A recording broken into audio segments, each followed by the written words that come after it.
response, like a pinning of the ear or turning around to try to touch you? Yeah, so her question, can a response be like a negative or nasty response? In some cases it might be, but when that happens you soften. And if you're paying really close attention to the horse and you anticipate like the ear starts to pin, you soften what you're doing. And then the horse softens. That's the key. If it really, really, really bothers the horse, then you really want to back off. So it doesn't normally, but it does happen, because here's the thing about horses: they survive. They're a survival animal, flight or fight, flight or brace in this case. The other thing is they're a herd animal, and they communicate and survive by body language. They don't have a huge vocabulary, so. They're watching every little subtle move. So if you learn to anticipate those subtle signs the horse is giving you, you know when they're starting to brace, then you can soften and they'll stop bracing. So the body language is really important. That's what we're actually reading, is the horse's body language with this. But some horses, my point was, I almost forgot. They survive by blocking out pain and not showing pain. If they start to show the slightest sign of lameness, the rest of the herd's looking at them like, uh-oh, this guy, we may have to dump him, down the road before he starts attracting predators. So they block out pain. When you find it on some horses, it really bothers them. Even if you're not even touching them, you're going over the bladder meridian, they pin their ears and swish their tail. They're upset because you just found their stuff and it bothers them. So they want you to stop. Most cases they like it, but every once in a while the response will be negative, like you said. The best thing to do is just soften and stay with it, because if you stay long enough and light enough on that area, the horse has to release it. He has no choice. So you kind of have the upper handle on that one. So, okay. I don't know.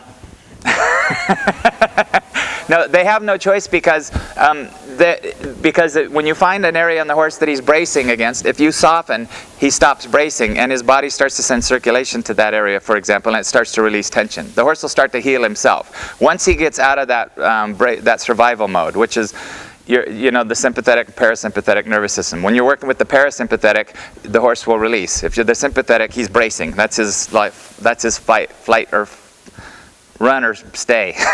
That's his flight or fright mechanism.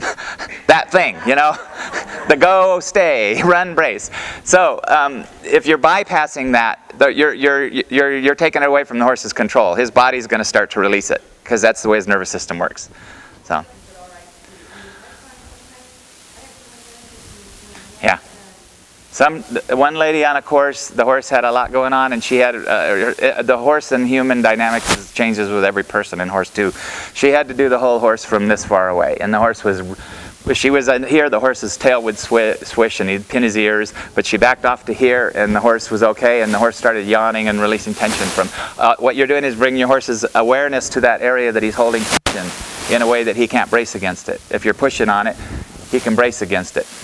So you're bringing his awareness to it, and to an area of tension in a way he can't brace against it. So if this is what it takes, then that's what you do. It's not like this isn't hocus pocus stuff. Yeah, I'm sure there's energy work going on. Some people feel sensations in their hands. I don't. But so there is energy work going on. But basically, you're just bringing the horse's awareness to an area he has tension in a way he can't brace against it.